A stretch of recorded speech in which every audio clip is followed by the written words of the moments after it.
መድኃኒት ስንሰራ ጥንቁልና ነው፣ እነሱ ሲያመርጡት ፋርማሲ ነው።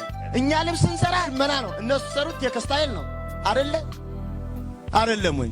እኛ ብረት አዘጋጅተን ቀጥቅጠን መስቀል ስናዘጋጅ ቀጥቃጭነት ነው፣ እነሱ ሰሩት ደግሞ ብረታ ብረት ኢንጂነሪንግ ነው፣ አውቶሜካኒክ ነው። አይደለ?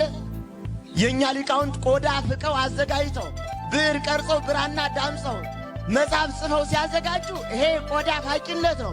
እነሱ ደግሞ ሲሰሩት ደግሞ የቆዳ ውጤት ፋብሪካ ነው። እና እንዲሁን አልሞትንም። ትናንት ያልነበረን ምን አለ? ከ1 ሚሊዮን በላይ ለዓለም የብራና መጽሐፍ ያስተዋወቀች ስነ ጠበብን፣ ስነ ፈለክን፣ አየራት፣ ሙፃ ነፋሳት፣ ብርሃነ ሚጠተ ብርሃናት፣ ድርገታት፣ የከዋክብት የፕላኔት ትምህርት ለዓለም ያስተዋወቀው ማን ነው ወዳጅ? ማን ነው?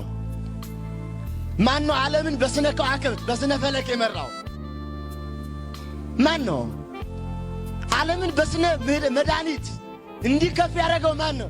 የዓለም የኢንዱስትሪ የሳይንስ አብዮት የሚባለው 16ኛው ክፍለ ዘመን ነው። 16ኛው ክፍለ ዘመን ሚሽናሪ ኢትዮጵያን የዘረፉበት ዘመን ነው። ያልተዘረፍነው አለ? እውነት ስንቱን ስለነበረ እናወራ፣ ስንቱን ስላጣ ነው እናወራ። አሁን እንኳን ያለንን ለማውራት ባንዳና ሌባ ስለበዛ እንዴት እናወራው? ያለንን እንኳን የሀገር ፍቅር የለው፣ የሃይማኖት ፍቅር የለው፣ የታሪክ ፍቅር የለው፣ ሀገር በቀል ዕውቀት የለው፣ ምን የለው፣ ሞራል የለው። በጣም ይጨንቃል። እኔ አንድ ቦታ ላይ ስለ ሀገር በቀል ሐሳብ እንኳን እያወራን ስለ ሀገራችን ልልና አንድ ጥያቄ ጠይቁ ሰዎች አስታውሳለሁ።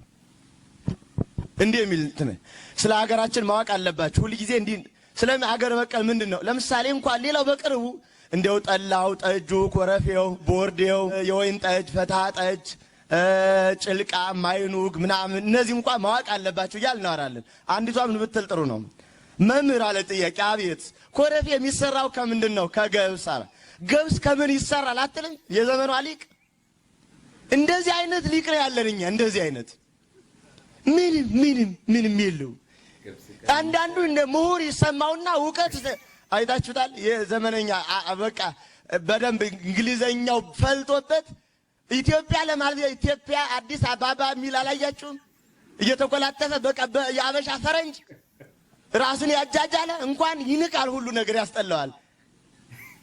እና በዚህ መካከል ተሰልቧል እኮ እውነት። በነገራችን ላይ ለከተማ ሰው ይሄን ማውራት አይጠበቅብን። ለገጠር ህዝባችን ላልተበረዘው ኦሪጂናሉ ሀገር፣ ሃይማኖት፣ ታሪክ ላለው ብናወራው ደስ ይለኛል። ከተሜ የለውም፣ ሞራል የለውም፣ አይጨነቅ። እንዴት ነው መሰላችሁ? እንዲህ ብላችሁ የለውም። ይቅርታ አድርጉልኝ፣ ሊከፋችሁ ላይከፋችሁ ይችላል። ከከፋም የራሱ ጉዳይ። ምንም ለምሳሌ አንድ የወረዳ ስራ አስኪያጁን ይገመግሙታል። ግምገማ ላይ እሱ ማናጅመንት አይችልም፣ የሰው ምናምን አይችልም፣ በጀት ማጠቃቀም አይችልም እያለ አንዷ እጅ አወጣች። እኔም አይቼበታለሁ አለ። ምንድነው? እሺ ተናገሪ። የሆነ ቀን እሑድ ቀን ደወለልኝ። አለቃዬ ስለሆነ ብዬ ሄድሁኝ። እሺ አነሳሁት። ከዚያ ነይ አለ። አለቃዬ ስለሆነ ብዬ ሄድሁኝ። ሆቴል እንብላ አለ። አለቃዬ ስለሆነ ብዬ ተጋበሱኝ።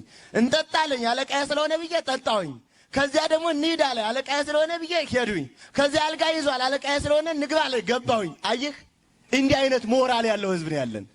አሁን ሊቅነት እንዲህ አይነት ርክስክስ በቃ ዝም ብሎ በቃ መንጋነት፣ መድፊያነት፣ ዝም ብሎ ዕቃ ለስላሳ ብቻ። የኛ የከተሜዎች ጠባይ መዋዋል፣ መቋቋስ፣ በቃ ኮስሞቲክስ ማድረግ፣ እንደ ብርጭቆ ዕቃ ከቻይና እንደመጣን መወልወል፣ በቃ አለቀ። እና ሊቅ ነው መሆን ደግሞ በቃ ጣል እያልን ማውራት።